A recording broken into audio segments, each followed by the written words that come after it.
আমি একজন long distance রানার। আমি ম্যারাথন রান করি। আর সুইমিং, রানিং, ক্লাইম্বিং এগুলো হচ্ছে মানে আপনার এক্সট্রিম স্পোর্টস। তো এগুলাতে সবারই আগ্রহ থাকে। আমিও যেহেতু একটু লং ডিস্টেন্স রানিংয়ে আছি, সুইমিংও আগ্রহ আছে। ভবিষ্যতে আরও বড় ডিস্টেন্সে সুইমিং করার ইচ্ছা আছে। এই জন্যই আসলে ছোটো ডিস্টেন্স দিয়ে এখানে শুরু করছি। এটা আসলেই অনেক চ্যালেঞ্জিং, বিশেষ করে আমাদের দেশে সেটা আরও বেশি চ্যালেঞ্জিং। কারণ এখানে আসলে অ্যাথলেটিক্সের ক্যারিয়ার বলতে আমাদের দেশে আপনি কিছু নেই বললেই চলে, খুবই সীমিত। যারা হচ্ছে বিভিন্ন বাহিনীর হয়ে খেলেন বা বিভিন্ন সংস্থার হয়ে খেলেন। তো আমি তো ইউনিভার্সিটি অ্যাথলেটিক্স টিমে ছিলাম, এখন আমি আসলে কোথাও নাই, নিজের মতো করে চালাচ্ছি। এই জার্নিটা অবশ্যই অনেক কঠিন এবং আমি অলরেডি অনেক চ্যালেঞ্জ ফেস করছি। আর আসলে ক্যারিয়ার নিয়েও একটা কনসার্ন আছে। তার জার্নিতেই আসলে স্পন্সরের প্রয়োজন। যেমন আমি এখন যে স্ট্রাগলটা করছি, আমার এখন স্পন্সরের প্রয়োজন। এটা হলে আমি আমার এফোর্ট আরও অনেক বেশি দিতে পারবো, প্র্যাকটিস থেকে শুরু করে সব কিছুতে। তো দুঃখজনকভাবে আমাদের দেশে সেটা নাই।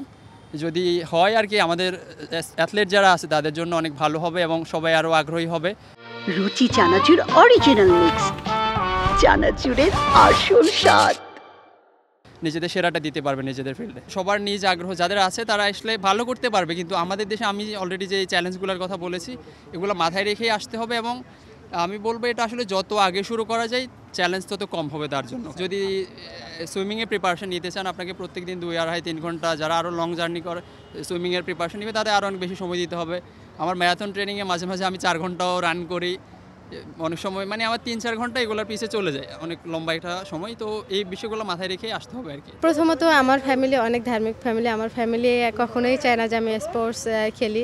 আমি যে আয়রনম্যানে হচ্ছে মালয়েশিয়ায় পার্টিসিপেট করছি, আয়রনম্যান 70.3-তে, তা আমার ফ্যামিলি জানতো না। আমার আক্তার ভাইয়া, আরও আমার বিশেষ ভাইয়ারা আছে, যেমন ডক্টর সাকলান ভাইয়া, তারপর হচ্ছে ফেরদৌস আলম স্যার, এনাদের উৎসাহতেই আমি হচ্ছে আসলে এই যে আয়রনম্যানের হচ্ছে সিদ্ধান্ত নিছি। আমার কোচ বেলাল ভাইয়া, উনি আমাকে সাপোর্ট দিছে। তো সব মিলে হচ্ছে মানে আমি কিছু করব ভেবে থাকলে হবে না, তার জন্য প্রপার হচ্ছে বের হয়ে আসতে হবে যে আমি একটা কাজ শুরু করব বললাম, কিন্তু যদি না শুরু করি তাহলে শেষের দিকে আমি যাইতে পারবো না। তো হচ্ছে আমার এটা ছিল যে আমি করব, এটা আমার একটা হচ্ছে মানে নিজের ভিতরে আমি একটা চ্যালেঞ্জিং নিছি যে আমি এটা করব, যেহেতু কেউ করে নাই, মেয়েরা ছেলেরা পারলে আমি কেন পারবো না, বা আমরা মেয়েরা কেন পারি না, বাংলাদেশের মেয়েরা কেন এত পিছিয়ে থাকি। তো সেটার উপরে আমি হচ্ছে চ্যালেঞ্জ নিয়েছিলাম যে না আমি এটা করব। তারপর ধীরে ধীরে প্র্যাকটিস করছি, করতে করতে আলহামদুলিল্লাহ আমি শেষ করছি। আর হচ্ছে যারা মেয়েরা যে আমাকে কে কী বলবে, কে কী না বলবে, এটা আসলে ম্যাটার করে না। কারণ মানুষ কথা বলবে, এটাই স্বাভাবিক। আমরা হচ্ছে মানুষের মুখ কখনোই বন্ধ করতে পারবো না। বা হচ্ছে কোথায় আছে যে লাঠি হালার লাঠি ধরা যায়, মুখ হালার মুখ ধরা যায় না। তো বিষয়টা এরকম, যখন আমরা হচ্ছে অন্য কে কী বলবে সেইটাতে যদি আমরা নিজেদের কেরিয়ারটাকে নষ্ট করি, বা হচ্ছে মানুষের কথাতেই যদি আমরা মনে করি যে কেউ আমাকে বলবে, তাহলে দেখা যাবে যে আমরা হচ্ছে সেই লোকটাই চ্যাম্পিয়ন হলো, কারণ সে আপনাকে বের হতে দিতে চাচ্ছে না। তো তার কথাতে আপনি হচ্ছে শুরু করলেন না, মানে হচ্ছে সে সাকসেস, আপনি ব্যর্থ। কারণ আপনি শুরু করতে চেয়েও শুরু করতে পারলেন না, সে শুধু একটু চেষ্টা করছে যে আপনাকে বের হতে দেবে না, সে বলাতেই আপনি হচ্ছে ব্রেক হলেন। তো এখানেই এভাবেই মেয়েরা ঝরে যায়। তো আমাদের ব্রেক হওয়া যাবে না, আমাদেরকে হচ্ছে কে কী বলবে, সমাজ কী বলবে, কী বাইরের কান্ট্রিতে ছেলে মেয়ে উভয়ই হচ্ছে পার্টিসিপেট করে। এমন আছে যে ছেলেদের থেকে মেয়েরা অনেক ভালো টাইমিং করে, অনেক ভালো ভালো পজিশন নেয়। তো আমাদের দেশের মেয়েদেরকে আমরা কেন ছোট করে দেখি? আমাদের মেয়েরা তো মেয়ে থেকেই তো হচ্ছে সব কিছু সৃষ্টি, আমি মনে করি।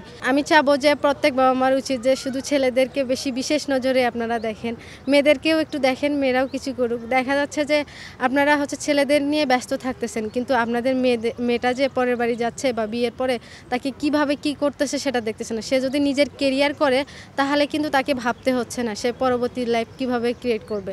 দেখা যাচ্ছে যে এমন এক সময় আছে যাদের হচ্ছে শুধু 2 টাইমে ছেলে নেই, তো তাদের তো দেখার মতো কেউ থাকে না। যদি আমরা মেয়েদেরকে হচ্ছে প্রায়োরিটি দেই, তাহলে সেই মেয়েরাও একসময় বাবা মার দায়িত্ব নিতে পারবে। For more updates, subscribe to our YouTube channel and click on the bell icon. Follow us on Facebook and Instagram. Download T-Sports app to enjoy exciting games and highlights. Visit tsports.com.